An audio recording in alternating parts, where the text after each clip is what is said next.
Welcome to Shorty SuperCoach, and today I'll be listing the 3 top things I'm looking forward to most in the upcoming SuperCoach season. Just a few of my thoughts on what I'm really looking forward to for not only the season coming up, but with a bit of a SuperCoach slant on it. And first off, no other than Gary Ablett.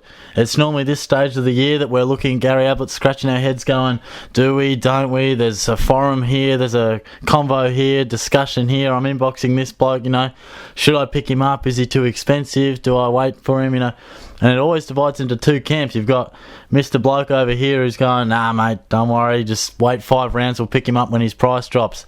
And truth be told, I have been that bloke at times. Not every year, but at times I have been hoping, for whatever reason, poor pre-season, poorer team, that he may drop off even at 60, 70k, but he never does, and he's burnt me a couple of times.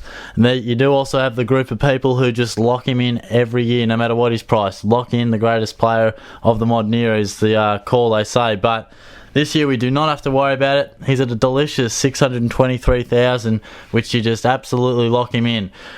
Take a nice look back to against the Crows, where he went off in the first quarter with a score of 21.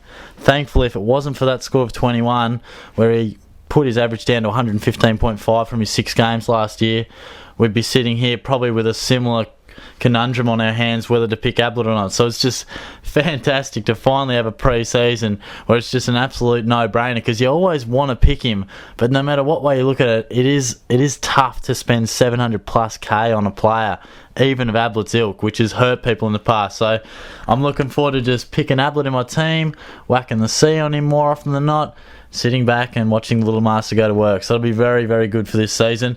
Secondly, these are in no particular order by any means, but this one is pretty close to the top. No more subs. Thank God for that. Not only was it a disgraceful rule in the beginning, which I've discussed on other videos on my other channel with Tyson, Tizio 100, you can check it out there, but it just burnt us time and time again in SuperCoach. You'd be fingers crossed as the teams were released that your youngster being, churned out a couple of nice scores, about to bump his price right up, and you just know that if he's sub, you're basically looking at a 20, unless you get lucky and there's an early injury. So it just takes out that grey area, and it is unfair. I mean, it made no real sense because it didn't have much impact on the rotations and the high numbers and contests, etc.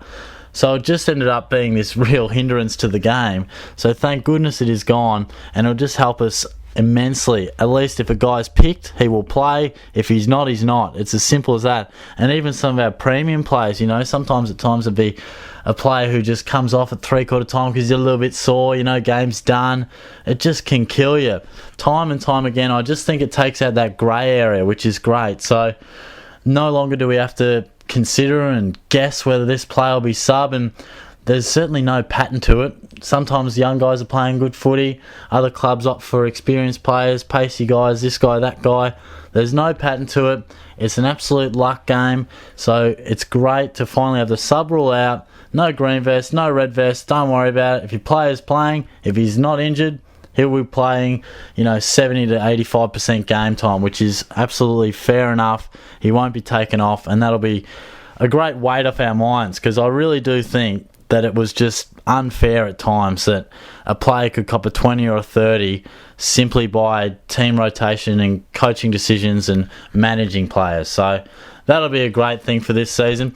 And lastly, my third thing that I'm looking forward to most, which has slightly been dampened by the fact the Essendon ban has come out, but initially it was going to be finally an uncompromised season, if I can spit that word out, where finally now the Giants and the Suns are, their youngsters are really getting into their prime now. No more compromised drafts or anything like that. It's all been fair. This season, the AFL lists are all really starting to look pretty even. And if you just simply look at it on, an 18-team point of view, with that in mind, that they're starting to find their feet, in theory, it was going to be the most competitive season of all time.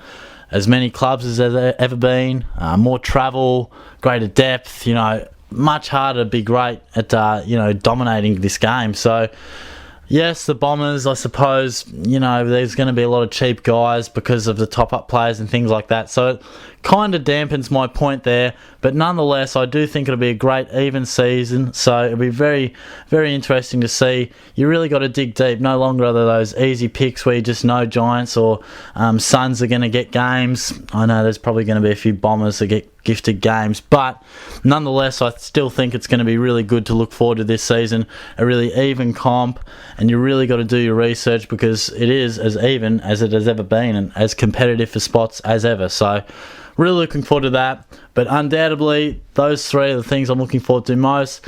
No doubt the sub and the lock-in Ablett factor were absolute no-brainers when making up this list. So give me your thoughts on what you're really looking forward to in a SuperCoach season, and definitely subscribe to the channel, give the video a like, and let me know your thoughts on how it's all coming along.